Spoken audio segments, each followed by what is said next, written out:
All right, let's go. Boom, boom, boom, boom.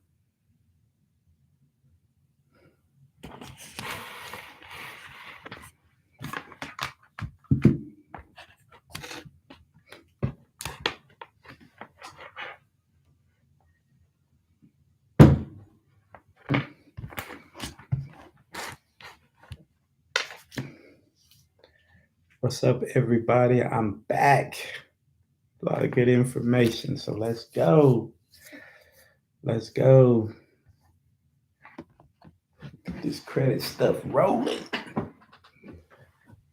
We're going to talk about everything today. Upcoming, what's going on. So we all here. I'm back. Better than ever. Don't have to commute no more. So I can get back on this credit thing. So I'm here. We're here to answer all the questions we just gonna keep it real. Answer all the questions on this channel. Hold on, let me see. Make sure my lighting is right.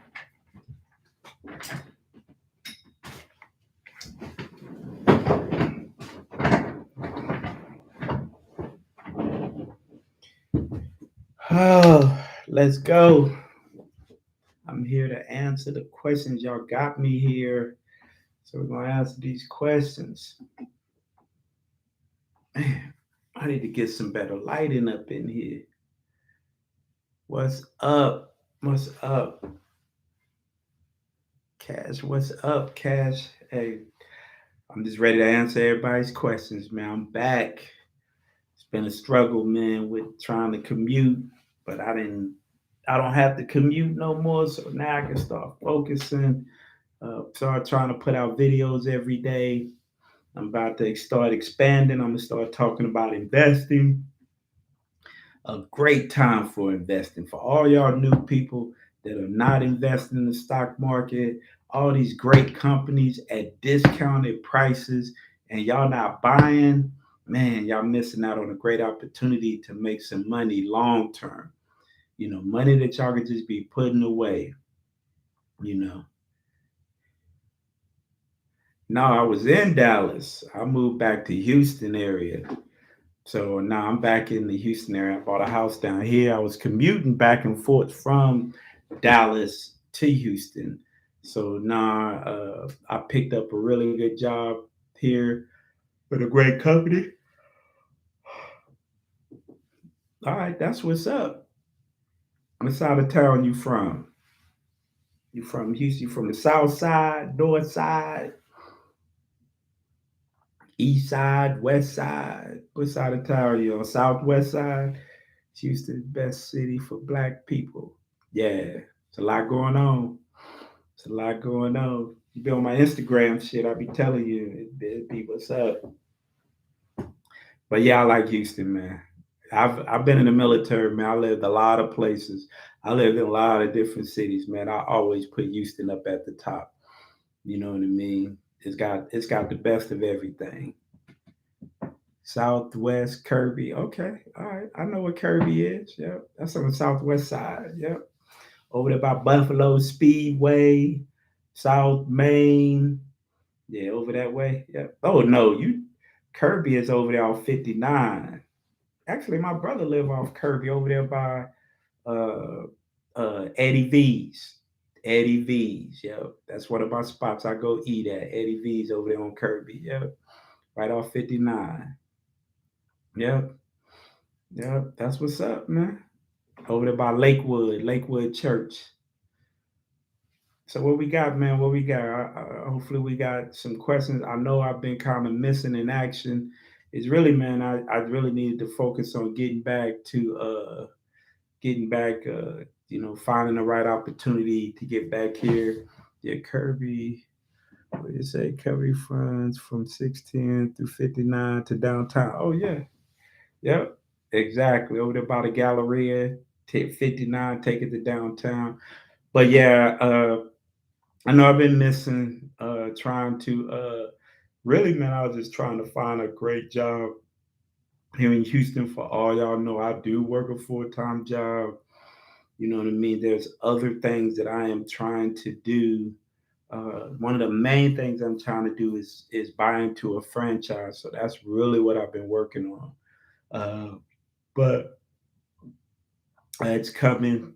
Hopefully, I'm hoping by August, September that I'm gonna have that opportunity to go in. So I'm just setting the platform, getting everything right because I want to take out an SBA loan to help me buy into this franchise. Is really, me getting into this credit repair industry and then learning about investing. That's another thing I'm gonna start bringing to this channel, especially for y'all new beginner investors.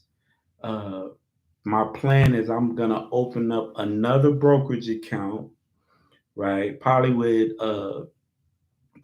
Webull or Ameritrade, and then and I'm gonna turn around and invest with y'all. I'm gonna show my portfolio every time I invest. I'm gonna invest in some companies and we're gonna go through it because I want to show you how you could ultimately grow your wealth and really start putting together a plan, a long-term plan. So that's something I want to bring to the channel. I'm a big investor. I love investing. I've learned, man, that I've made a bunch of money in investing and I've really realized, that put your money to work. Main thing I want to tell all y'all is, and I ask people this all the time when I'm talking to people, I always ask them, what is the most important bill they pay? And everybody always say, my mortgage, my rent, my car note, that's the most important. I said, that mentality is why you're going to always stay broke. The first person you should be investing in is yourself.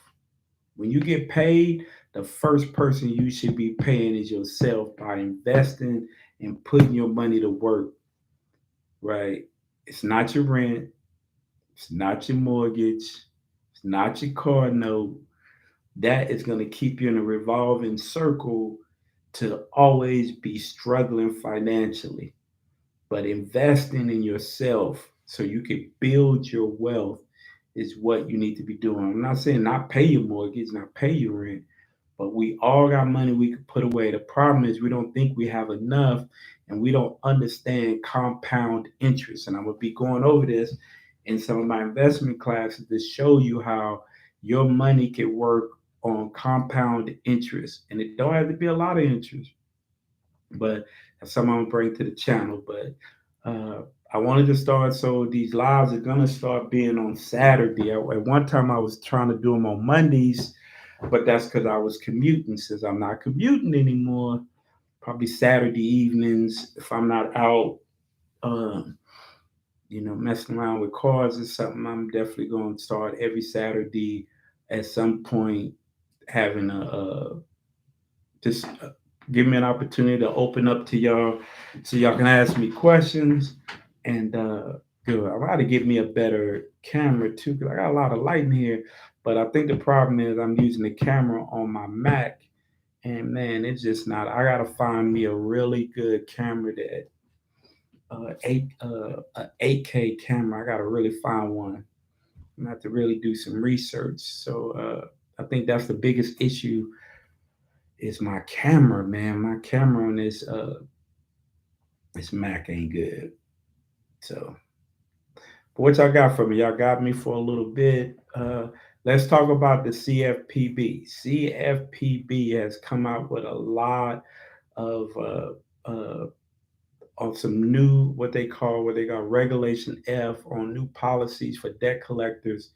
It's really powerful. That's what I did a video on how to validate your debt information the collection company should be giving you when you're validating this debt. So check out that video. I know it's kind of long, uh, and it's always just some information. I like to give people information about how the credit bureaus is using demographics to to to to to really kind of limit credit scores on certain demographics. Studies came out. This is all in the other video that they noticed that black and brown communities were doing the most disputes, and and their scores were typically the lowest, and they had the most inaccuracies, right? So, uh, powerful thing is always it's in my master dispute package. I put all that information in there so y'all can read. But yes, we definitely you definitely need to be paying attention to what's going on with the CFPB. So it's a lot of good information. So these debt collectors can't just be sending you a letter just say you owe. Now you need to be specifically asking, you know, when you receive this account, how much I owe, and between this date and this date, what is the have it accrued any charges, and what were the charges that occurred on the account, right? You can start now really challenging these debt collectors when it comes to collection accounts and making sure. And then they also should have a cut off section at the bottom so you can send that back in with any additional informations on your dispute. So if you're not getting that, they're in violation. I have some people, I have a client right now that's got some letters that don't have where they can clip it off. They're not following the bruh, what is going on? They're not following CFPB on their new guidance with debt collectors when they're dealing with consumers and debt. So, hey, that's another opportunity for you to get this the collection accounts, if they're on your credit report, removed from your credit report. So, uh, there's a lot of good information about the CFPB. If you want it, just let me know. I can send it to you, or it is in that master dispute package. I haven't been selling it because I wanted to add. I put a new dispute letter in there for collection accounts, and then I put all the information in for the new policies from Regulation F. So if you want to know that stuff, you come get it, or you can just ask me for the CFPB report, and I'm more than happy to get that to you. So uh, but anyway, I'm just on here to answer any questions. This is your time to ask me questions on where you want to be. Uh, you know, you know what questions that you have if you have any credit issues.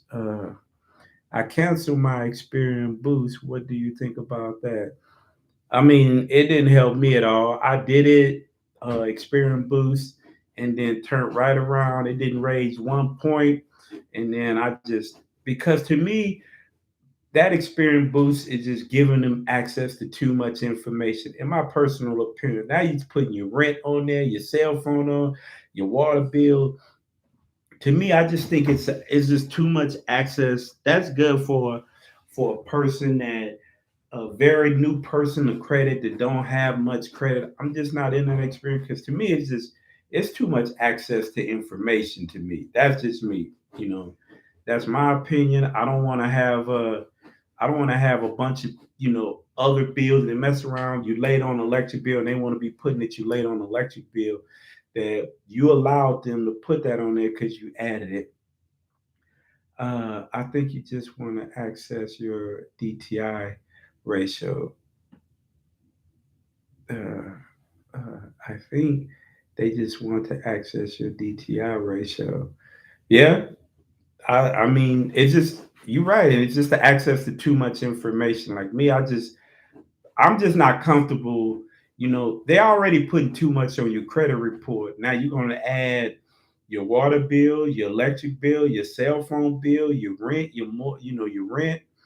I mean, it's just too much. So yeah, I believe to me, you're absolutely right. It's just too much information. And then you're right. The more you put on there, the more people can look at your credit card. Like if you're applying for a credit card, to really base down how much you're making and how much, uh, what are your chances of defaulting based on your DTI and how much you got coming out, because you're going to end up putting your income when you're applying for credit anyway. So you're putting out extra stuff. That's just extra stuff they can add in, and you're absolutely right to your DTI.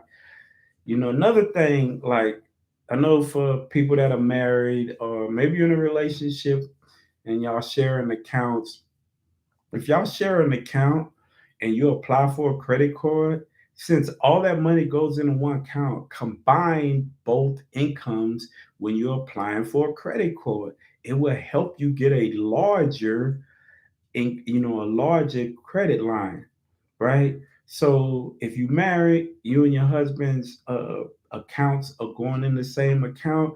For example, me and my wife, all our money goes into one account. So when I apply for a credit card, I also include her income because it all coming out of one account. So every bill is paid out of that account. And it has helped me in the last 30 days. I got a $23,000 credit card from uh, for Navy Federal. I got a $2,000 credit line increase from another card from Navy Federal. It was only 1,000. Now it's up to 3,000. Discover gave me 150. Excuse me, a $1,500 credit line increase. So they bumped it up from 4,000 to 5,500. I got a Citibank card for 3,000. I got a Diamond Preferred from Citibank card. I got an X1 card with a credit limit for 28,000.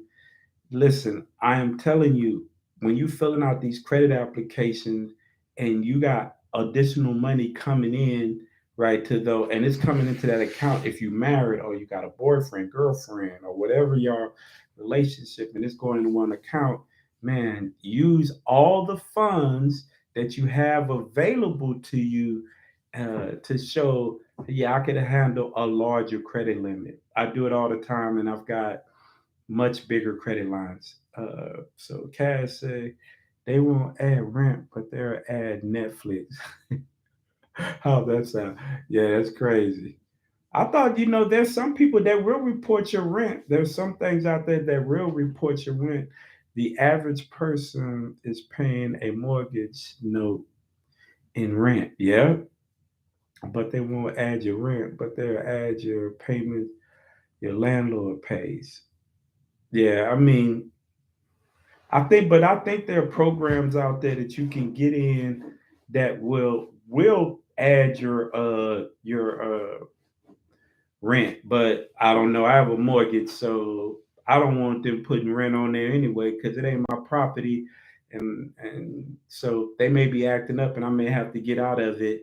And I don't want them to say I broke a lease and none of that stuff like that. I'll just pay it, get out of it, and keep it moving. Right. So, but my opinion, I don't want that stuff on my credit report. And the thing about it, a consumer look on there and say you're paying a $20 Netflix account. I mean, it's just too much. I'm not an avid of that. I think build a solid credit report with good, solid uh, credit card companies, loans, mortgage. Uh, Installment loans, all the gimmicks. I'm just not into all the gimmicks. I think people set themselves up and they don't put the right things on their credit report, and then they're upset because they don't have the credit scores they have. And a lot of it's because you're putting all this BS on your credit report, trying to put good payment history when there's a solid way to build your credit report. Some things are going to take a little time. It ain't going to happen overnight. But as long as you're doing the right steps, you will get there. So, because I'm gonna tell you, this is keeping it real. I have around. Listen, man, I can prove it to y'all. It ain't even a big deal. I have over $100,000 in personal credit, and my credit score is about right now is TransUnion is about a 700, and I get big limit credit cards because I don't focus on the credit score. I focus on what's on my credit report. I have a mortgage. I have really good cards. I'm always asking for credit line increases. When I'm asking and they ask me, well, what's your income? I put me and my wife's income on there uh, because it all is going into the same account. So uh, it's not about that credit score. People email me and say, man, I want to get that 750 and I want to get, and that's it, but I keep getting denied. I'm like, you're getting denied. People get caught up on the score, but you're getting denied because the information that's reported on your credit report is not solid You're looking at the score and think the score is going to determine that, but you're not having the information to show you got a solid credit report. Figaro, Fitzgerald says exactly having a diverse credit profile is more important than the score. Definitely, I'm telling you, like I have over $100,000, and just this past 30 days, I probably picked up another $40,000 in credit, and I don't have no 750, 770, and all that. All that stuff, man. I'm telling you, there's a lot of people out here selling y'all wolf tickets. And I mean, in our industry, let's keep it real. In the credit repair industry, how do we get clients? What we tell people that we can raise your credit score. And most people, because they don't know, they're like, man, I need my credit score to be a 750 to get this or get that. It's so untrue. That's just one simple factor. But when you build that solid, diverse credit report, you could have a 690, a 700, and sometimes get things that people with a 740 can't get. It's just because your credit report is solid. You got solid information on there. Things you don't want to put on your credit report. Affirm. If you get an affirm, it's gonna hurt you. It's even though you pay it on time every single month, it is a subprime, high interest, easy way to get credit. With saying you using this easy form of credit and you can't get standard good credit, so you use this form of credit. The credit algorithm punish you for that. It says, okay, yeah, you're paying your bills on time, but this is not really this pay here or this instant credit is not solid, and we're gonna punish you a little bit for taking it out. That's why I tell clients don't get caught up on a whole bunch of subprime cards, Indigo, First Premier, all that. Don't do that. Quit. Don't put a bunch. I get it if you put one on there, but I always tell people like, get you a secure card, create a relationship with your bank.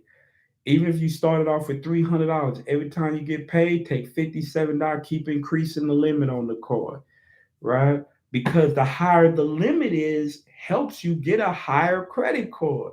But if you just go out and keep getting a whole bunch of $300 credit limit cards, it's not helping you, and they're all subprime cards, right? So you got to pay attention. You get the card, you start putting a little bit extra money on it. You got 200, then it goes from 300 to 500. It looks better. The next month they report your credit limit is 500. Next month 700. Next they know you got 1,000, 2,000, 3,000.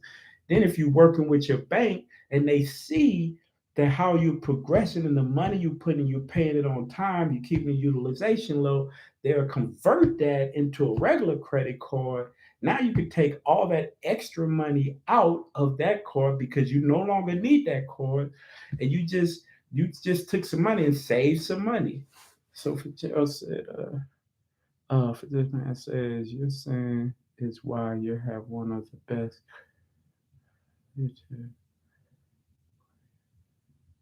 Yeah, I appreciate it, man. I just try to keep it real with y'all, man, because people just they this YouTube thing, man. It's about views, man. Let's just keep it real.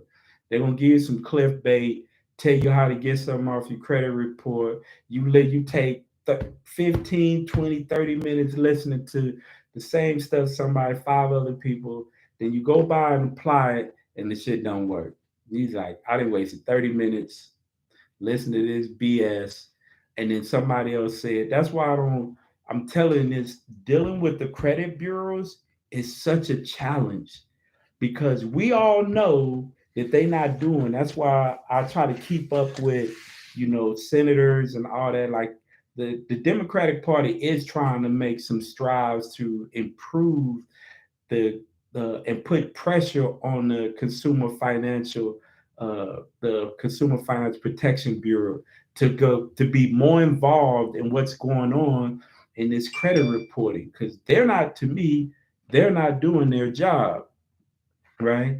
And just say, I mean, I get it, they're doing, but to me, The credit bureaus is a private organization that is raping I mean, not just the American citizens, but they're in up to 33 different countries, right? You do your work on, you do your homework on, you will see that they're in a ton of different countries. So I don't think they're doing enough. People put in complaints all the time, and I know they know these complaints are violation, and they're not. They're and they'll write a report to say it. What we're saying is exactly what's going on, but they're not putting their foot down on these private organizations that make billions of dollars to say the system y'all have is broken and y'all need to fix it and y'all need to get it fixed now, right?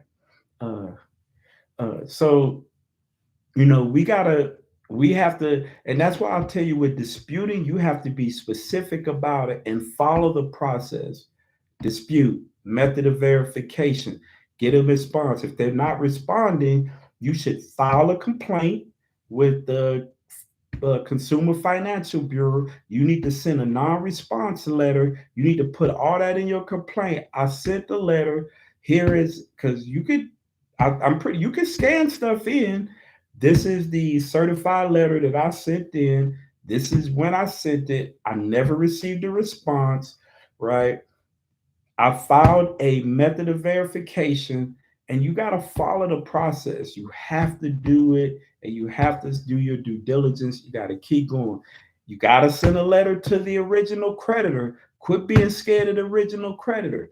Hey, even though you can't sue them directly, you definitely have to just send them a letter, put them on notice that this information that you are reporting is inaccurate.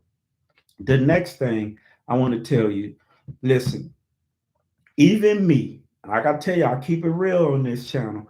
Yes, I have affiliation with Identity IQ, but a lot of people I tell you, because even me have been noticing it, and because talking to consumer lawyers that take these people, the credit bureaus, the court, you need to go to annual. If you don't want to buy from TransUnion, Equifax, Experian, you need to go to my annual credit report and pull your credit report because that's the government saying, this is supposed to be, and it's a more in depth credit report, and you can pull it weekly. You can pull that report weekly for free. Even me. If you say, Larry, I want you to review my credit report, and you say, I'm gonna go pull it from, I said, did you pull it from annual credit report? Because I noticed on Identity IQ and some of these third parties, the way they're reporting stuff is not always accurate, and sometimes it's so difficult finding the inaccuracies. Joe said, how many rounds of disputes do you normally go with your customer?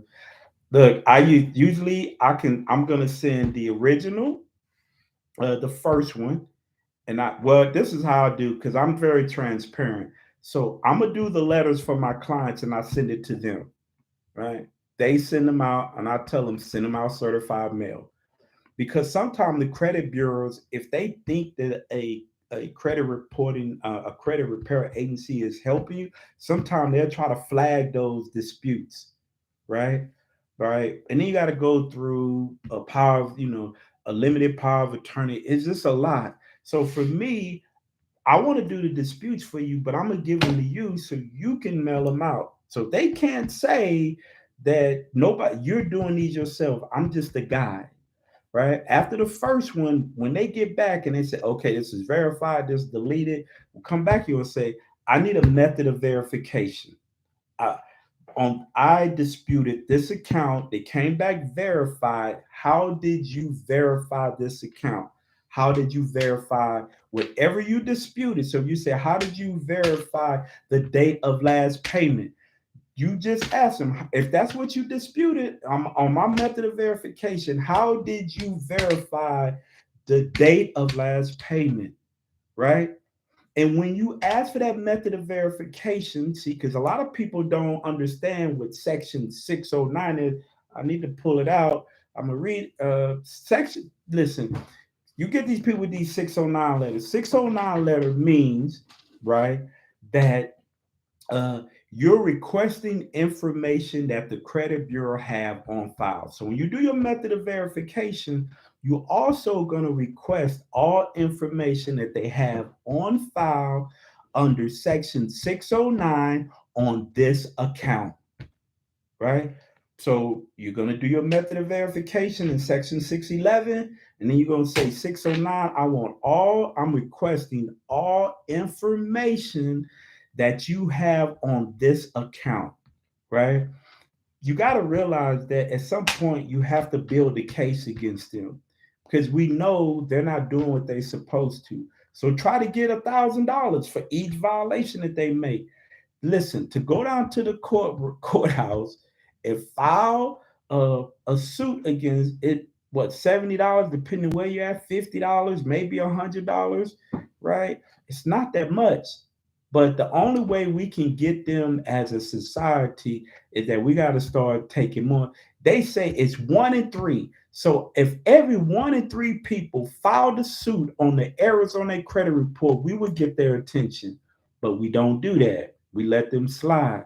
So after I send that method of verification, come back and say it was a non-response. I'm gonna send another letter, and then you file a complaint against them to the Consumer Financial Protection Bureau. Then I'm gonna send a non-response letter out. Then I'm gonna send a letter to the original creditor saying, "Hey, I disputed this item that came back verified. If it came back verified, and this item is inaccurate, you're reporting inaccurate information." And under Section 623 2-B, you could be sued under this section for reporting inaccurate information on my credit report, right? And then you're going to come back to the credit bureaus and you're going to send that letter out to them, right? And then you're going to, if you come back verified, you're going to send it again and say, you still, because a lot of times the credit bureaus, when they see they in the wrong, they just don't respond. So I would send 4 letters out. I would send 4. And then I'm going to talk to the consumer or my client. What do you want to do? Do you want to continue on with the dispute process? Do you want to just say, you know what, I'm done with it. These jokers ain't going to do it. And they reporting, I'm going to go ahead and file suit against them. What should I do? Hey, I think you should try to file you a consumer lawyer, or I can maybe find out maybe some consumer lawyers that you have.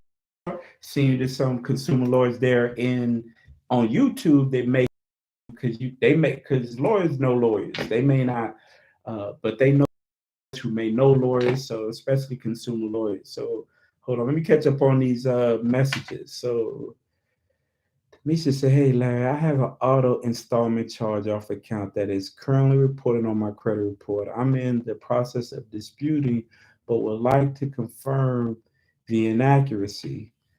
Okay, so what is it? I mean, do you want me to look at to see what's in on your auto loan? So let me know because it just says that you want to confirm. So do you want to talk to me about what's on there? You want me to look at it? Because I don't have a problem looking at it. If you want me to look at it and go over what I see. Fitzgerald says, I do the same. I have my clients send their letters too. After 3 rounds, I turn my over to a consumer protection lawyer. Yep, that's how you do it. Yeah, and then a lot of times you just got to talk to your clients and talk them out of quit being scared to go after these jokers. Now listen, now I'm gonna tell you this. Now if you know this stuff is reporting accurate, you're just trying to get accurate information on. That's a hard task. Don't waste your time. Don't waste a consumer lawyer's time. You're just gonna waste your money and then you're gonna be looking crazy. But if it is actually reported inaccurate or incomplete, then yes. So Crystal says, Jackson, look up Omar Jackson, Maryland, that give you the exact letter to send. Chris said Marvin Francisco. Okay. Sorry for the typo. I turned my clients over to the consumer protection lawyer. All right, I got you. Yes, that would be perfect. I had an excellent credit before that. Yeah, listen, like on my video that I showed, I'm telling you that the credit bureaus, and this is stuff that the CFPB and the Democratic Party that is really kind of pushing on the Consumer Financial Protection Bureau. They're saying like people in Black and brown communities are fostering lower credit scores because the credit bureaus are not this. They're not resolving the issues, and the algorithm is punishing us for being in those communities. Basically, what it's saying, and that's what I read over in the video that I just posted today. I'm gonna do another video, uh, but yeah, if anybody wants me to look at that credit report, I don't have a problem looking at it, right? So and really tell you what if it's reporting accurate.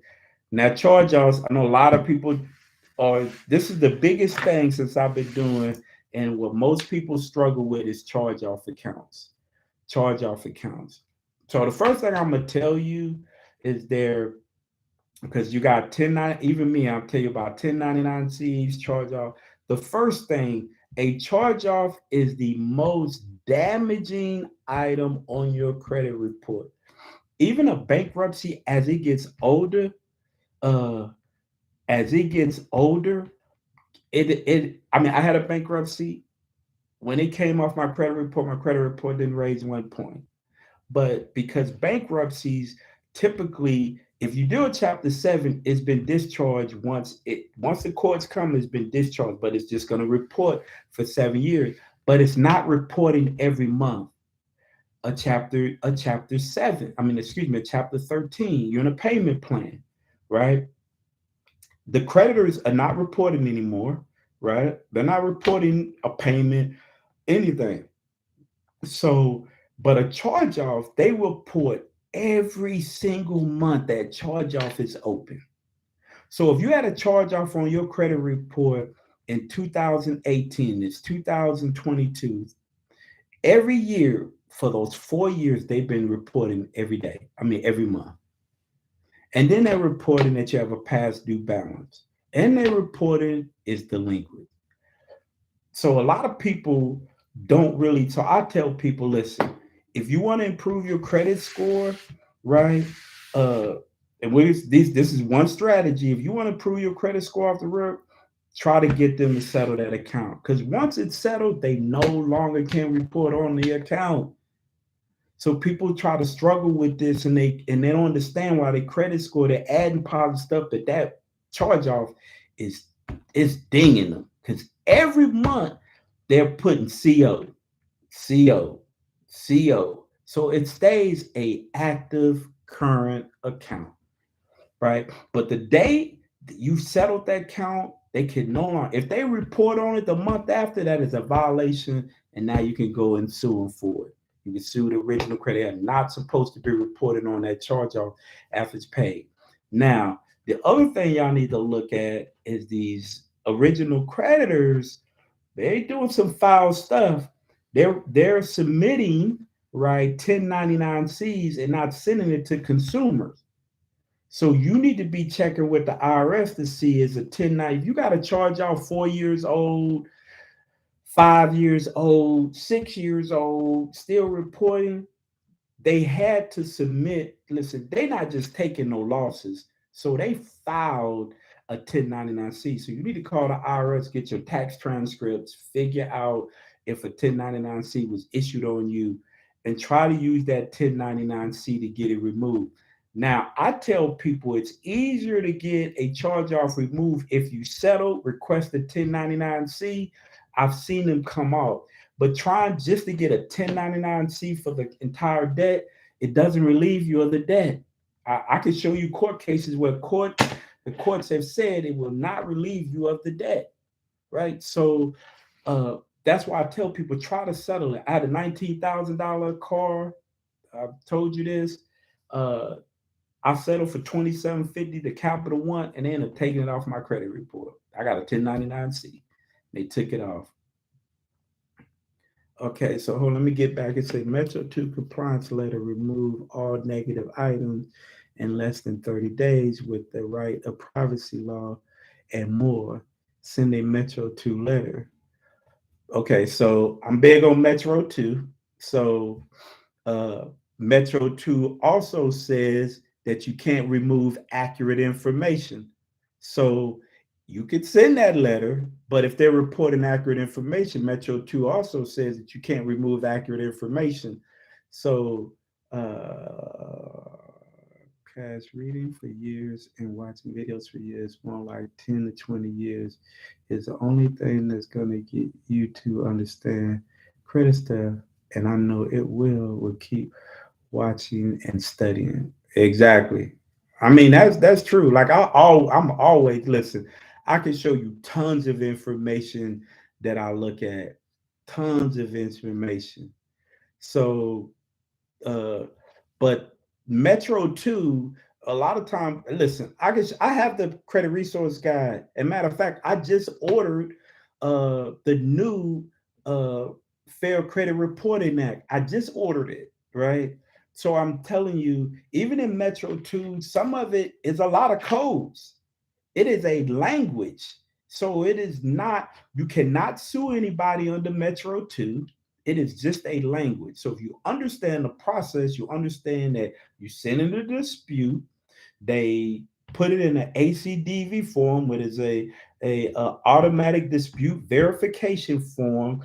They send that letter through eOscar to the original creditor. That is the process. The original creditor responds on a AUD. I think it's an automatic. It's an AUD form. I can't even remember the name. And they send that information back to the credit bureaus. And the credit bureaus are supposed to look at that information.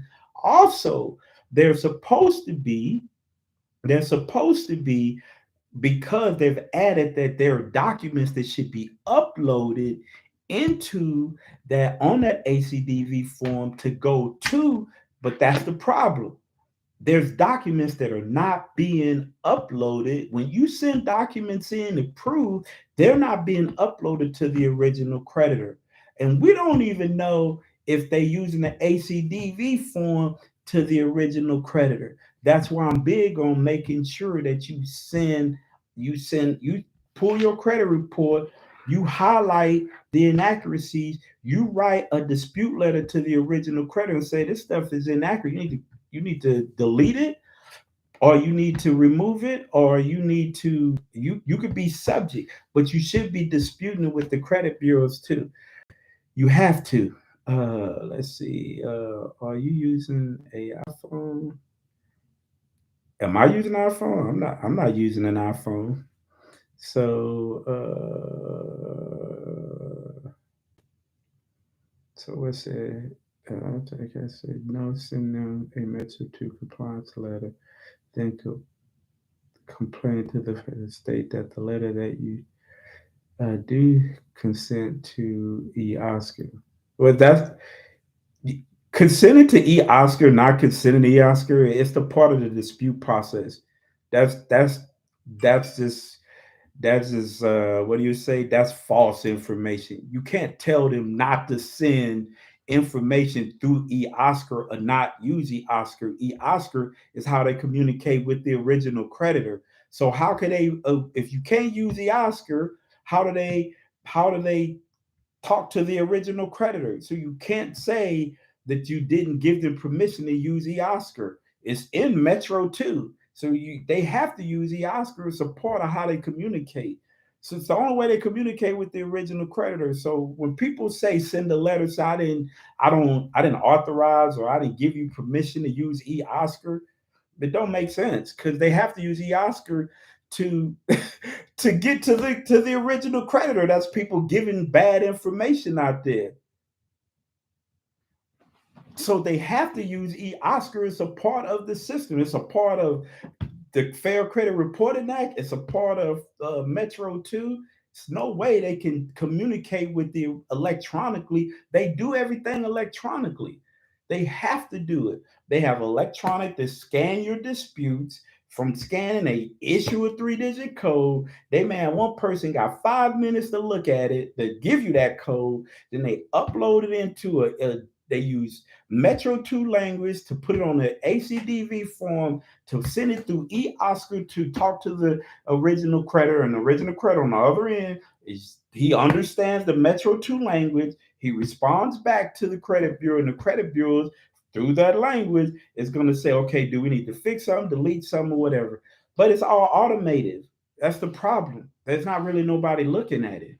So, but you can't say if you write a letter, you wasting your time telling you I didn't authorize you to use the Oscar because they how they gonna communicate. You just telling them not to do anything with your dispute. They also been contacting me to settle. They will stop reporting to my credit report after paying, or will they still get it removed? So listen, okay, keeping it real. Charge offs are hard to get removed. So many people are trying to get them removed. If you can get them removed, if you can find some inaccuracies the on your report, right? But this is what I tell people because this is what a lot of people miss it. So you have original creditor trying to. Now I want you to think about this. You got original creditor that's on your credit report, and they're filing some inaccuracies, right? Say they filing two inaccuracies. You know they're filing the inaccuracies. So you've been trying to get them to delete it. They don't want to delete it because I'm gonna flip it to me. You owe me $20,000, and the most you can sue me for is $1,000 for each violation. You're gonna take me to court. Now I got you in court with me. So now I can start asking the judge for certain, okay, yeah, we're fixed. We have those two violations, but she still owes me $8,000. Right? So they got you in court. You brought the case. Now you in court. So when people say, well, just take them to court, you can get it removed. Well, what happens if you get in the courtroom and you only getting 2,000, 1,000 for each violation, right? You're getting 1,000 for each violation, but you still owe them. I mean, just think about that. You're gonna go to court. So how do you know if they ain't gonna look for a garnishment or look for some kind of payment arrangement? You're gonna come out of paying them anyway because they have the contract. They have everything that you've done on there. They know exactly. They have the contract. We're talking about the original creditor. We're not talking about collection companies. So they have it. So you're gonna take them in the court and fight about two disputes. To me, and that's why I tell a lot of people they just feeding y'all, right? To me, I've bid it, I've done it. And in the last 4 years, I've came a long way because I don't really play games with all these people. And I know eventually I can still fight to get off. So with charge offs, me, I'm gonna try to settle it because first thing I want you to quit reporting that shit every month on my credit report.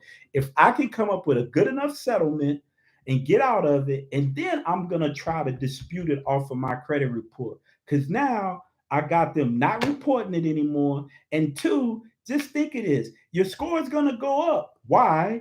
Because the balance changed from whatever it is 10,000, 15,000 to zero. You don't no longer have a balance. Now you don't have a past due balance. So whatever you was past due goes to zero.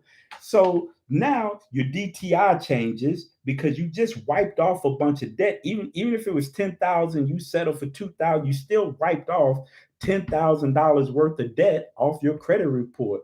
So now the only thing you have to deal with now because they're no longer reporting is trying to get it removed. That's the route I was taking. If you're doing that, most likely you'll get it removed. Okay, hold on. Let me try to catch up on here. This is the original creditor or the collection agency.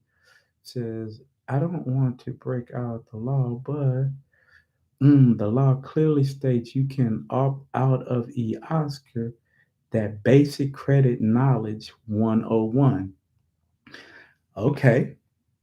Well, show me since you're going to break out the law, just go ahead and show me what you can opt out of and then tell me how that's going to help you get something removed off your credit report.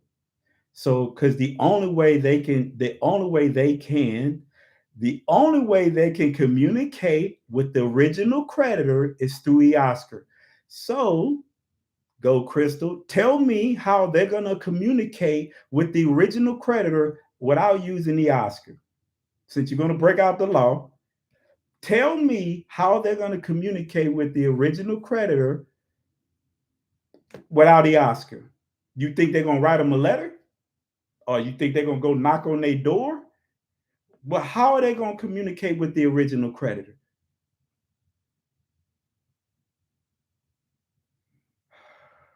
That's not debt collector. I don't know. You on a different thing, so I don't know what you're talking about. That's a whole different subject. Debt collectors. So I'm trying to realize. Explain to me, how do they communicate with original creditor without using the Oscar, since you can opt out of it? Because opt out doesn't. You can opt out. That means that's just like saying, telling the collection company to cease and desist. Right? Don't talk to me no more. Don't write me no more. That don't get it off your credit report.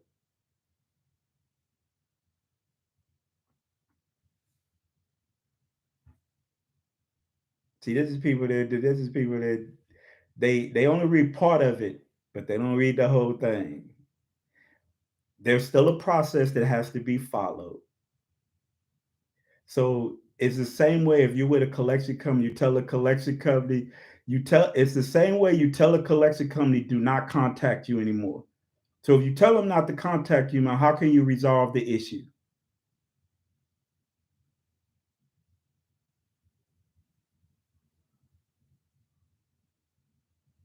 Because I mean, it don't. It's common sense to me.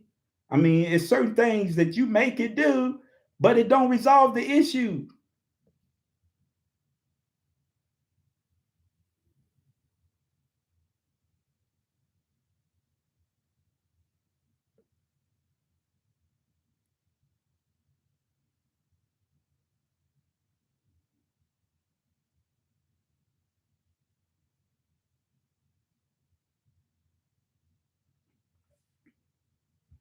So the thing about 1099-Cs is you have to understand that the original creditor has for him to have a 1099-C, he had to submit it to the IRS. And the original creditor doesn't have to do it the year he charges it off. So he could do it 3 years later. He could amend his corporate taxes 3 years later. So it doesn't have to happen that year. So you have to understand that they may not have a 1099-C. They do it all the time where they would not write that off the year of it happening, and they could take 2 or 3 years. If you go into it, when you read up on it, you'll look and see the old rule is they had up to 3 years to even file to the IRS. That was the old rule. So, but they can go in and do an amendment to their taxes to amend to send in that 1099-C. So first they got to have they even issued a 1099. That's why I say you need to contact the IRS to see if they have submitted a 1099-C to the IRS.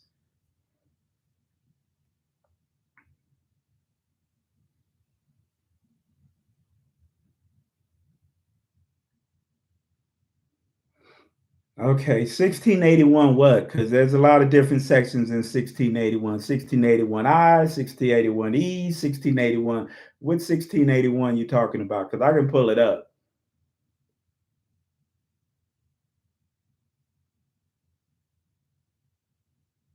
And people just read these regulations and they don't be reading them right.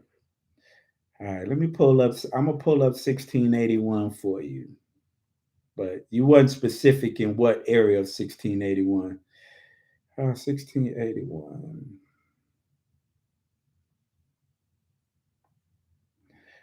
All right, 1681. I have it right here. So identity theft. No, that's not it. Let me get to USC 1581. All right, so 1581. Yeah, comical. 1581 is dealing with identity theft, prevention, fraud, alert, and activity duty alerts. So I'm not sure. It say upon direct request of a consumer or an individual report acting on behalf of or as a personal representative of the consumer who accessed in good faith a suspicious that, because this is just talking about fraud. So I don't even know. I'm trying to figure out where you're going with whatever you're asking, whatever you're saying. Uh, talking about credit 101. Let's see. Section is the title. Section 1681 is of this title in accordance with procedures developed on the 1681S of this title.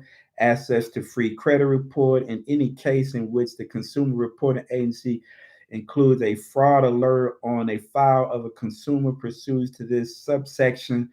We're still on identity theft. Disclose a consumer that consumers may request a free credit report, provide the consumer all disclosures required under Section 1681G of this title without charges. That's what that's all about. No later than 3 business days upon upon direct request of the consumer or an individual acting on behalf of as a personal representative or consumer. Still talking about identity theft, so I'm not really where you going with this. Section A includes fraud alert. They're talking about fraud alert. Uh, During 5 year period, beginning of the date of such request, the consumer and any list of consumer prepares by the consumer reporting agency and provide to any third party offering. That's BC talks about. So I don't know. So I'm not sure where you going with this law. Section two. Okay, let's go. Let's go to section two.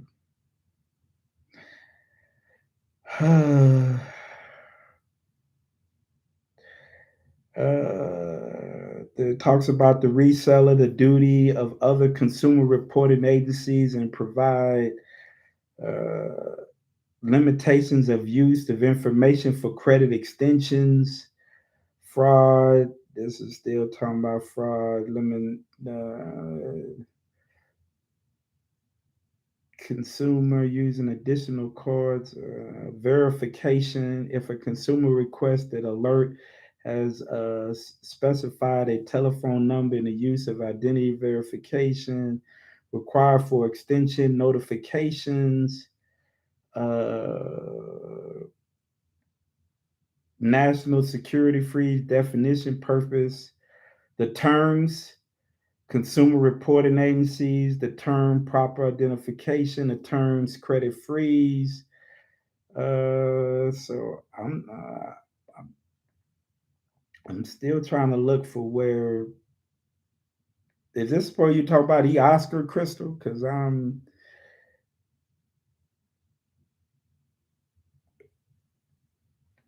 section C. Remove security freeze, child support agencies. I'm looking at all the section C's. Have the right to obtain a security freeze. Consumer reporting agency with consumer allow consumer freeze consumer to request initial fraud alert. Consumer allow consumer to talks about the FTC.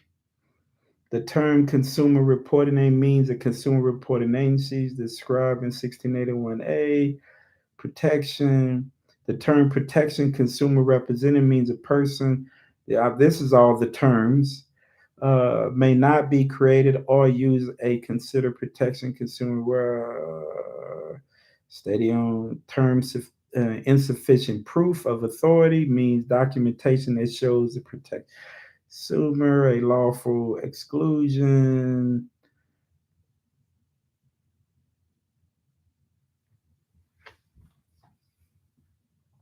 Creation of a file. A consumer agent does not have a file pertaining to the protected consumer when the consumer reporting agency receive a direct request under paragraph 8. Uh, uh, Prohibition of release of records and file protecting the consumer. Consumer upon direct request, the consumer if removal of freeze by request.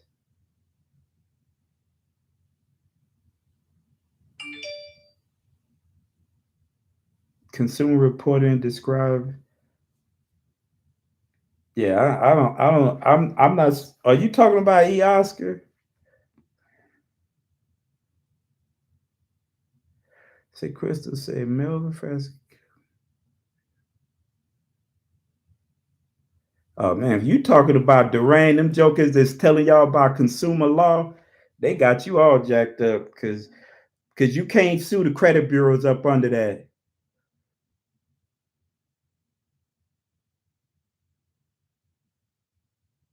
So I don't. If you listen to them jokers, they got y'all all jacked up. Cause I know he out here selling people $2,500, charging people 20. I have a client that got charged $2,500 about it and say he ain't getting nothing done, ain't nothing work. And he wasted his money on that. So if you listening to them, if you listening to them, shit, they got you all jacked up. Cause he like to preach that consumer law, and you can't listen. You can't even find one court case dealing with credit reporting and consumer law. I already looked it up. I already talked to consumer lawyers. They got y'all all jacked up. If you listening to them,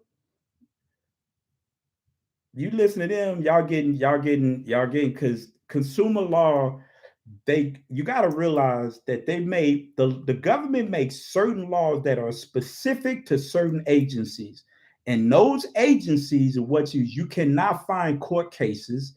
If you look up court cases dealing, it's usually corporations dealing with it's not many people who sue under consumer law the credit bureaus, because the credit bureaus have their own set of laws, just like they tell you this now. That's them jokers telling you that, hey, they can't report a charge off because that's income. Where the hell is income reported on your credit report? Where is it at? I've never seen income reported on there. It's not reported. Just because it's filed on your taxes, that's just a requirement from the IRS. I can prove it to you with court cases, right? See, they tell y'all stuff, but they ain't backing stuff up with legal documents. I'm proving stuff that a court case said, that lawyers have said, and judges have ruled on. So that doesn't even work. So most people they doing that, they selling y'all. They just found a new way to trick people. But you can't even sue somebody under consumer law through the credit bureaus. They're gonna laugh at you. And if I'm lying, any of y'all can call a consumer lawyer. That's why when he had that one consumer lawyer on there that one time, he was pretty quiet. He wasn't even saying, well, I don't know nothing about that. He was trying to get him to go in there. He was like, no, I don't know nothing about it. I've never experienced that. And he's a lawyer. So if y'all want to believe that stuff, y'all keep on spending y'all money and go ahead. Okay, how does Metro 2 tie to the credit? Metro 2 is only a language. If you look in the credit resource guide, there's a bunch of codes. It'll say code 92, 94, 98, 96, 97A. It's a bunch of codes. There is some writing on certain things, but it's mostly codes. If you look at an ACDV form, Google it.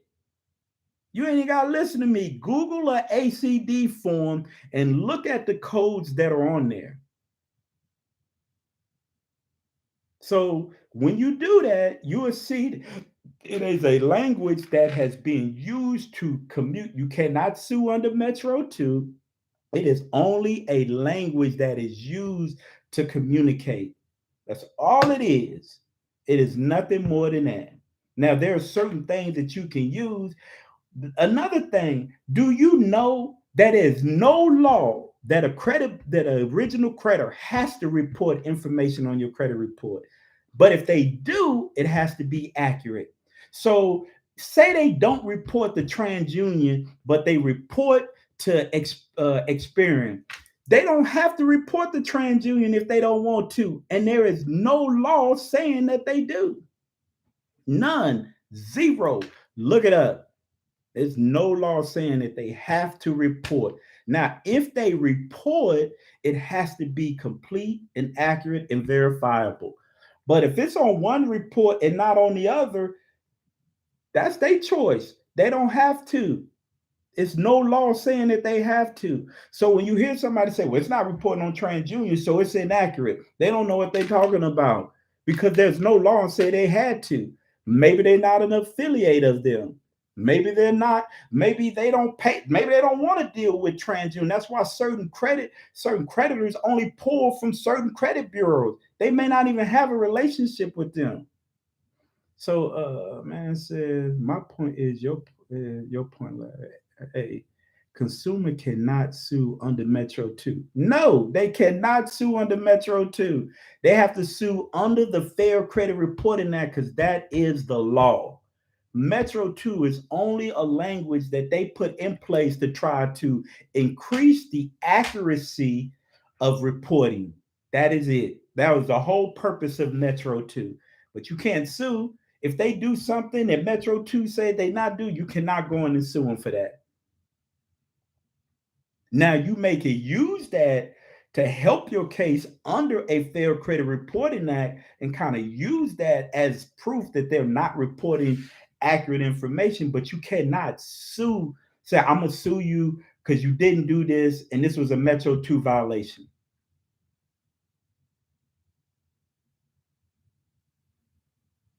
Man, if y'all listen to Crystal, she don't know it ain't a law. Metro 2 ain't a law. Oh, man, who you been listening to? You better stop listening to them. Metro 2 is not a law. It's not. Nope. You it is not a law. You probably don't do your homework because you let people know you don't do your homework. Metro 2 is not a law. It is a language. And anybody will tell you that. Anybody that understands credit reporting would tell you it is a law. It ain't a law. It's just a language. Can't sue up under it. If you go and sue, you're gonna get laughed out the courtroom. Says all bureaus are charged all bureaus are charged off reporting late. It's basically everything gets removed if it's not Metro 2 compliant. I ain't gonna talk to you no more. You talking crazy. So anyway, for all the people that understand, how do I know and have I have a consumer protection lawyer in my state. Any person who says you can is imbecile. Yeah, I don't know whether. Of course, you're suing under the law. It's cash for violation. No, I don't know what you're talking about. Credit or destroy Metro 2 method. You should give it a watch. Crystal, it's language. Let's see. Metro 2 is not a law. Jesus, please listen to Larry. You know he's talking about. So go listen to Attorney John Watts and Larry. Yeah, I don't know what you're talking about. I'm telling you, man, it's people out here just that's why that's listen, this is why the industry gets a bad reputation, right? And this is why I came on here because I want to keep it real with people because there's so many people out there, man, giving out such poor, bad information, and people just grab it and run with it. They don't even do their research, and that's what killing me. And that's what be make that's what really be getting me mad because people don't take the time then to just go do some research and say, hey, let me go do some research and really dig down to the truth. Really, it is not as simple. They try to make everything seem so simple and complicated. And this is all you got to do. I've heard people say, all you got to do is send one letter. I have people emailing, all you got to do is send one letter and they get deleted. Come on, man. Quit telling people that. It is not, if that was the case, all of us be running around here with 800 credit scores. It's not that simple, right? It's more to it than that. But you have to understand the true law so you don't go somewhere and go in the courtroom looking like a fool and get ran up out of there because you don't even know what you're talking about. So you gotta understand the laws. Like I go and dig, like I'm a digger. Like I'm gonna dig deep. I'm not gonna just come in here and tell you something. And if you come in my office, I can pull it all out for you. I do my research. Like I do not just come up here and tell people stuff like that. Like people gonna tell you, you can just get charged off. There's ways you can get it off, but it's still very difficult. But what I tell my clients is while you trying to get it deleted, let's get them stop reporting on it so your credit score can get improved. right? So your credit profile looks better. You don't have all this outstanding debt on your credit report. So we can help move your credit report forward, and then let's try to get it deleted that away, right? Because the credit original creditor is not going to be letting a $20,000 loan go because there's two inaccuracies.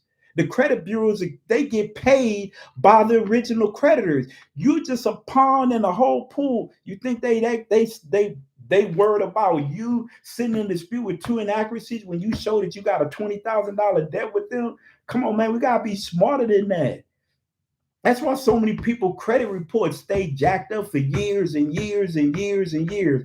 Listen, this is real talk. My wife had when we first got married, my wife had a 486. In 15 months, I raised her credit score to a 720, a solid credit score. She got plenty credit cards. She's probably got $60,000 in her own credit card. She can go do what she want. She go buy what she want to do. She can do. So I don't play those games with all that. I'm gonna make it happen, do what I gotta do, and keep it moving. Like, I'm not gonna waste my time when I know these jokers, their whole objective is to punish you.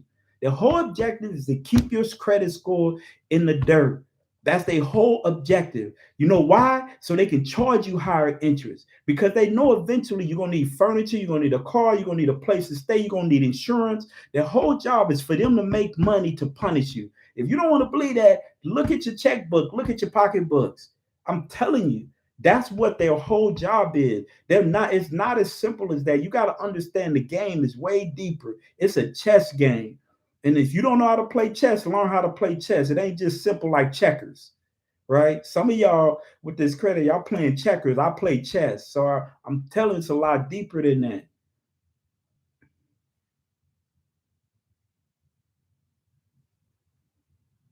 She says, you tell the federal courts the law they violated under the Fair Credit or the Fair Lending.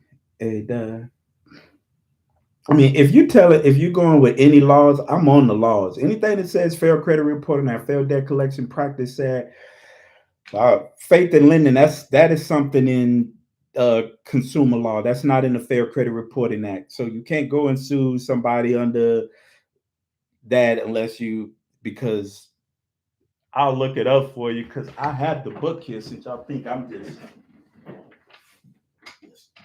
just be talking. I got the book right here. I got the book. So I've read through this book. I know I got this book here. So I got all these books. I've been buying all these books, writing all these books, how to write affidavits. Come on now. I do my research here. I don't just be spitting stuff out there. So when it comes to suing a credit reporting agency and suing the original creditor, you better be suing them under the Fair Credit Reporting Act. Good Lord. Check. Oh, shit. Oh, I'm sorry.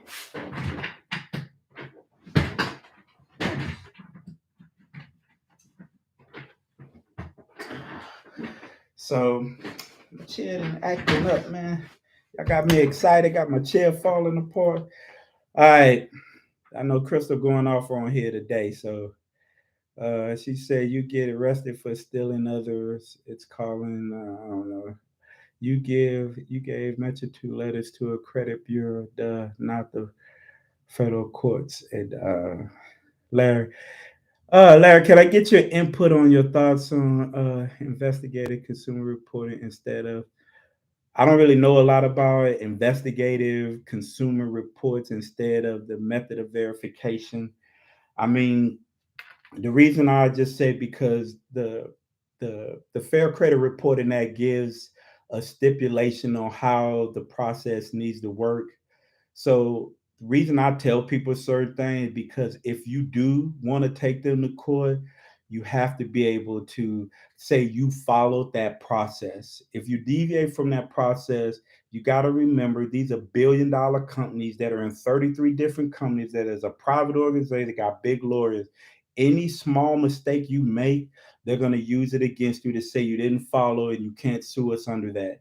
Yeah, I'm gonna tell you, if it's one thing you want to learn, if it's if it's one thing you want to learn about, just look up court cases. I am telling you, that's what a lot of times when I'm dealing with credit report stuff, I look up how did the courts view this and how did they win. There are people that take the credit bureaus to court all the time, like all the time, and lose over little things. I'm so a lot of people don't talk. That's why if you ever sit down and talk to consumer lawyers, and really if you're doing credit report, you should have a consumer lawyer on a team, somebody you can reach out and talk to. Because when you start dealing with stuff not having violations and how you can sue somebody and what you can sue. We listen, some of these people be talking to y'all that ain't even lawyers and telling y'all what y'all could do and ain't even a lawyer, probably never even stepped in the court, been to a court case and none of that, but telling y'all what y'all can do and not even listening to a consumer lawyer. So, I mean, everybody can do what they want to do. I'm just telling you that you got to know. Look, the best way to answer a lot of your questions is look up a consumer law case on that. Charge offs. I looked up cases on charge offs. I found courts that said just because a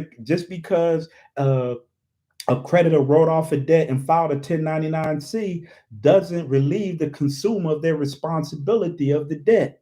I've also found that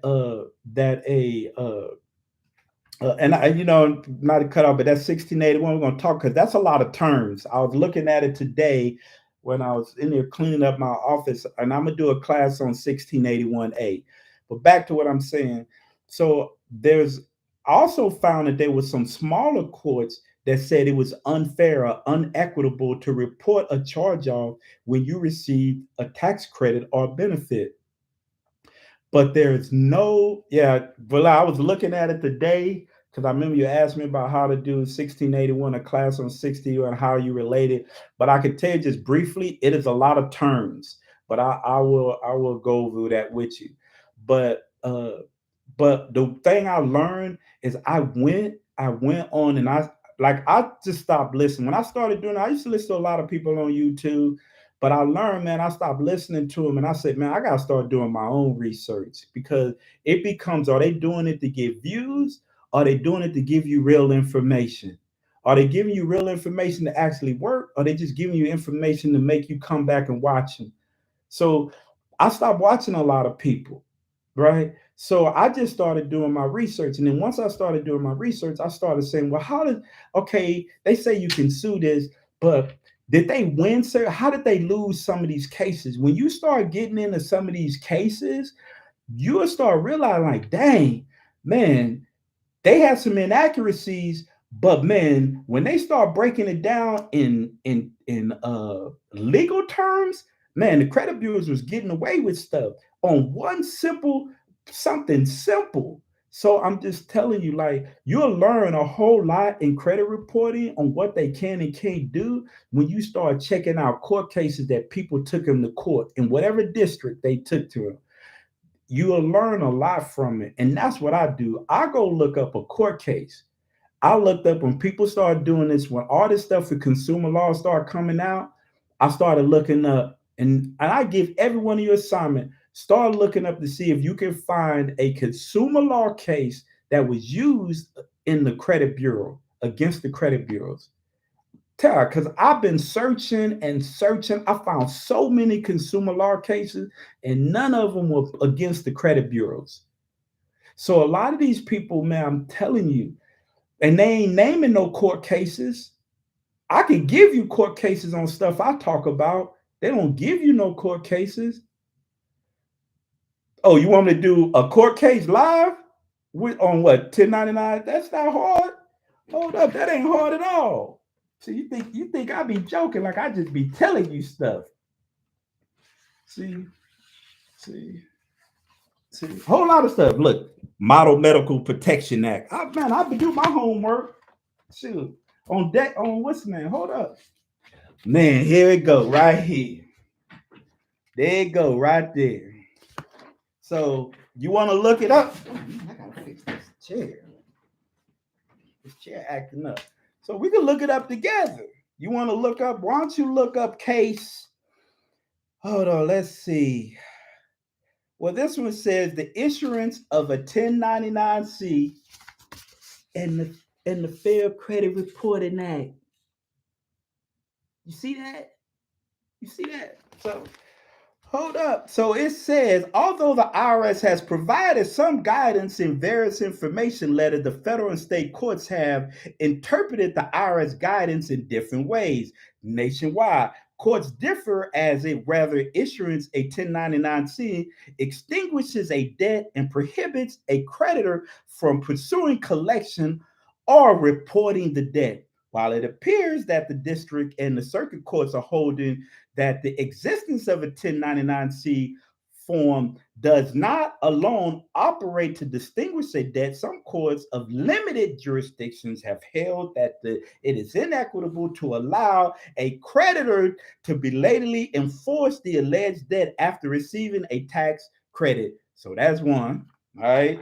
So that's just that's the over one. But you want a court case. I'll give you a court case. Let's see.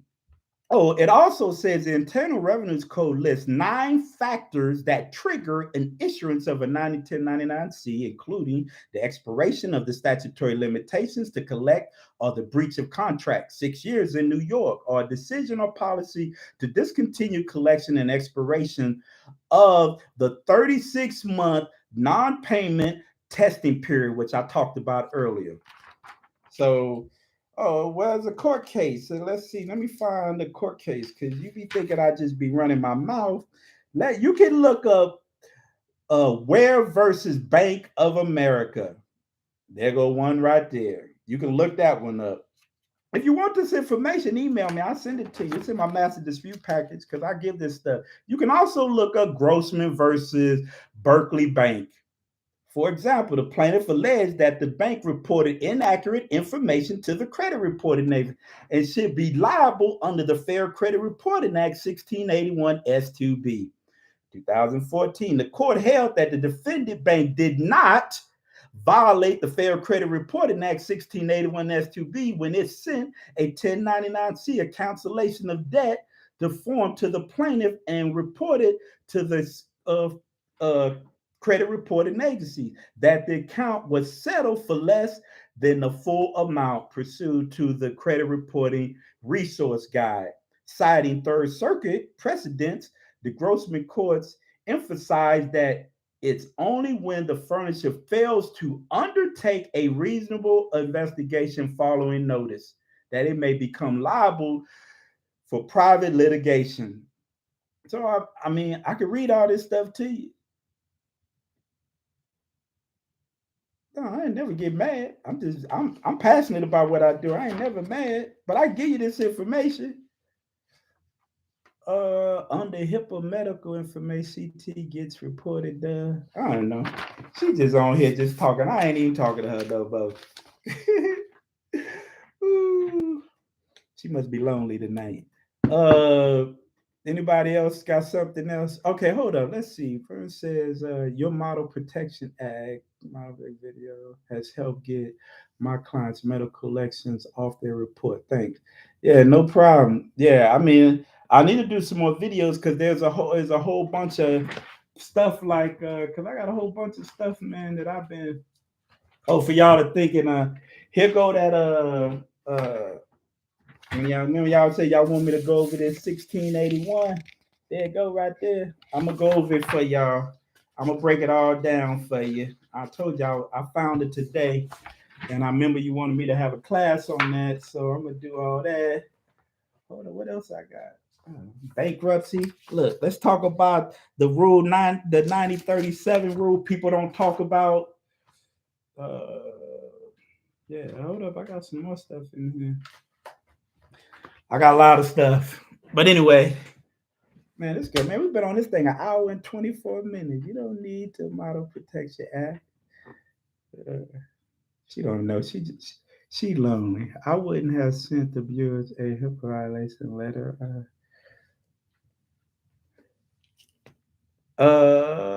So anybody else got something?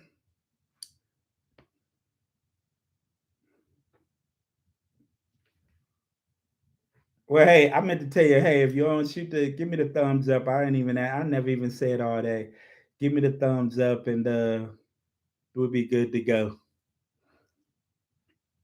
If y'all give me the thumbs, I guess I'll go ahead and cut it short. I appreciate y'all visiting. Oh, hey, I appreciate you, Crystal. You nice, you sweet.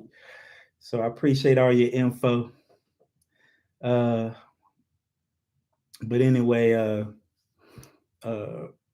but this way, the Model Protection Act, so there's a lot of good information there to help people that are underprivileged. But because you don't know what it is all about, that's why you don't know no better. But it will can help a lot of people that are underprivileged out. It's all good. Chris is a troll, probably another YouTuber hater. You know how they roll. You know how they roll. Yeah, you can't get mad at them. Listen, I'm gonna tell you what they tell me. You ain't do if you ain't doing something right, you ain't gonna have no haters. So I love you, Crystal, because you let me know I'm doing it right. Cause you over here hating. So I appreciate you. Thumbs up, man. Black Power, bro. I appreciate it. Cause they tell you if you ain't got no haters, you doing something wrong. You ain't doing it right. But if you got haters, if I got more, to bring some more haters on here, shoot, that just let me know, said I'm breaking the noise. So, you know what I mean? No, I'm trying to put you on. I got you. I got you. Thanks for you. Hey, yes, shoot me an email. You got my email? Danisha, you got my email? Hey, go in the description. Shoot me an email. But I appreciate you. I appreciate. Yeah, shoot me an email. It's in the description. It's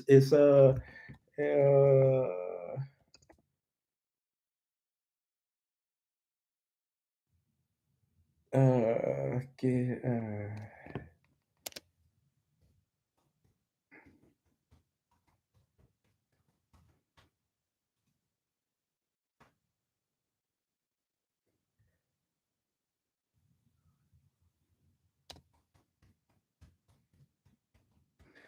think I hit that right. Yep. I ain't mad at you, Krista.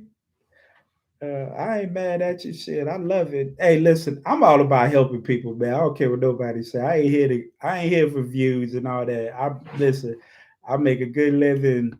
My wife make a good living. We living good. I'm about to open up my own business. I ain't mad at nobody. I'm here to truly. That's why anybody that I don't charge a bunch of money. I do free credit analysis. There are people that tell you I'll talk to them for hours on the phone, and they be like, well, "How much I owe you?" I say it's free. You don't owe me nothing, right? Because me, it's sometimes you need to give back. Sometimes you got to be. It ain't about lining my pockets. Yeah, there's certain things like my master dispute package. If somebody want me to work, I don't even charge that much. A lot of these people charging, man, I ain't even charging close to that. And matter of fact, I charge an upfront fee, and the next fee ain't even due for 6 months later because I'm truly trying to help people. I'm not trying to out here to try to drag people. I'm not trying to people that got credit situations, and I want to charge them $2,500 when I know they're in a credit situation. They got charge offs they need to be settling, collection accounts they need to be settling, and then take that type of money from them, and then they could be using that money to improve their credit. I'm just not cool with that. And anybody doing, I tell them to their face, they foul because we need to be helping, especially in the minority community. We ain't helping people. We sitting up there taking stuff from them. That's BS.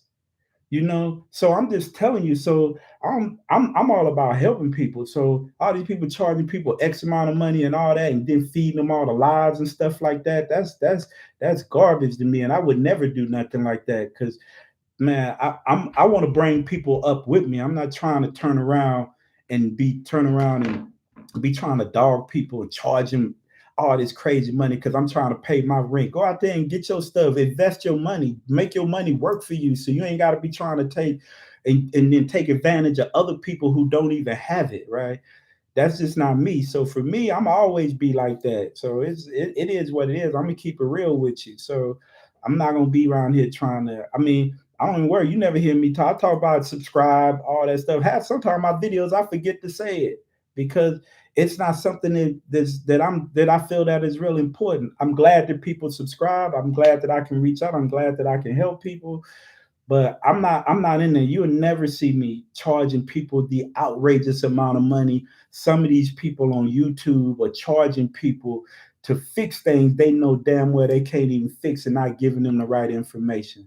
So to me, I mean, I'm not gonna do it. So I know how to make money. I know how to grow my wealth, and it ain't gonna be trying to take advantage of people. I'm not rolling like that. So it is what it is. Maybe because I've been in the military. I was in the military for 20 years, and I've been in situations where people are being abused or taken advantage of, and then we got to go in there and try to fix some things. But no, I don't roll like that. So my philosophy is a little different. So I'm all about helping. I ain't all about taking. So what it say? So it's just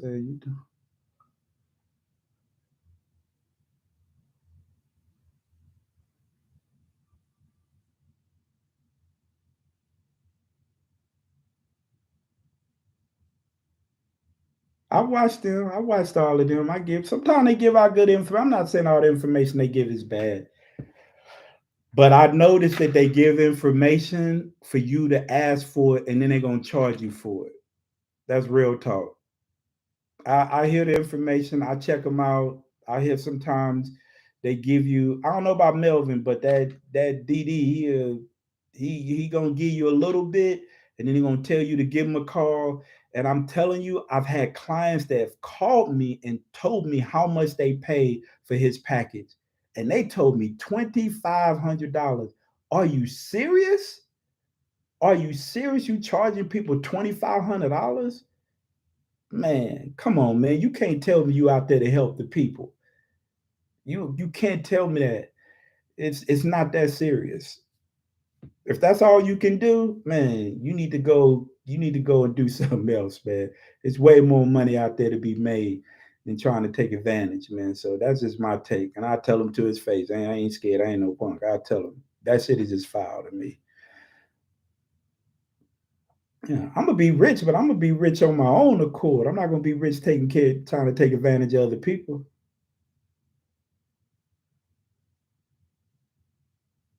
Yep, Chuck, you right.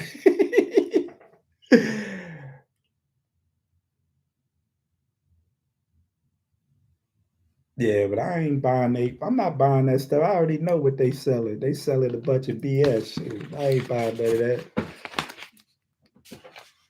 So let them tell y'all that if y'all want to. But anyway, everybody got their own thing, you know what I mean? You got Sears, you got JC Penney's, Dillard's, you got to pick the store you want to go to. You know what I mean? You ain't got to come to my store, you go to another store. You know what I mean? So, you can drive a Lexus, a Beamer, a Mercedes. You ain't got to drive what I drive. Shit, drive what you want to drive. Shit, I ain't hating. I ain't hating on them. I just don't think it's right charging. I just don't think the information is worth that type of money, especially when people are in need and they got credit issues. They're trying to improve their lives for their families and all that. So, I mean, that's just me. So, no, I got both. I got both. But anyway, I'm gonna start on some investment classes too. I'm gonna help y'all out on the investment side. So, see, I like to invest. See, my money grows faster on that investment side, right? That's where it grows. But I'm gonna start doing some investment classes. I see this one. He said, I will say this one time, Larry, you're the best, and you don't wanna listen to it, like man, listen to it. No, I follow John Watts. John Watts is on. He on. I listen to him. I've been following John Watts for years since he was in the beginning. So I no, that's he a consumer lawyer. I'm always gonna listen to John Watts. Yeah, he tell me stuff. He on point on it. I'm not disagreeing with nothing John Watts said. John Watts talk about charge offs. Me and him on the same ticket. We talk about that. I've even talked to him about charge offs. So yeah, John Watts is good. So I don't have no problem with John Watts. And there's another lawyer, if you want to, he's out in Arizona. I listen to him, but he talks a lot about debt collectors, bankruptcies. He's out in Arizona. Uh, man, I forgot his name, but I'm subscribed to him too. He does a weekly thing to talk about people who being sued because he helped people out that's actually been sued by debt collectors and all that. Uh, so yeah, I listen to consumer lawyers. Believe me, I've had clients that I've when I was in California, I preferred had a client had a $6,000 Citibank card, won her case, bam, didn't owe him nothing. So don't get me wrong. I'm not telling you that everything on your credit report you can't get out of. I'm just saying know it and don't expect that what somebody tells you or give you go do your research. Even if I tell you something, go do your research. You ain't got to believe me, but when I do anything, I'm gonna pull out the manuals. I'm gonna go do my research. And I don't just pull up one I don't just Google one thing and be like, oh, that's what man, because this you can Google one thing, it'd be 10 different people telling you 10 different things. You gotta dig a little deeper. Yep, John Sheba. Yep. I follow him too. I follow John Sheba too.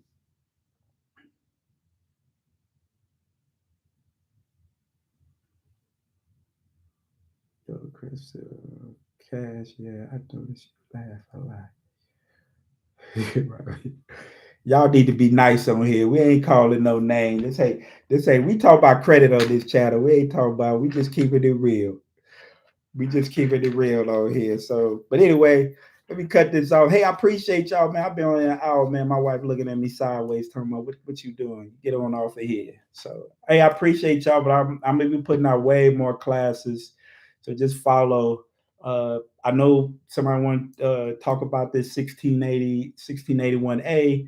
So I definitely do a class on that, and then maybe I do a class on PHI, but next month you get if you got clients or you got people, let them know next month paid medical debts are coming off the credit report. So if they got these little medical debts, don't be playing with them. Get them off so you can help your credit report and get that stuff off. But hey, I appreciate y'all. I say,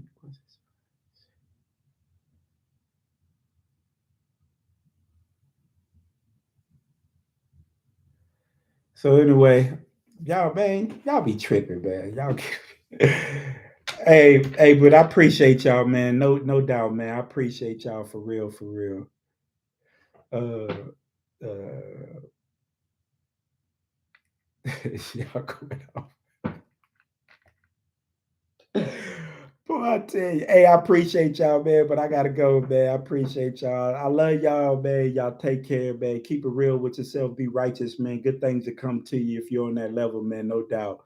Keep it real, and I'm out because y'all getting out of control, man.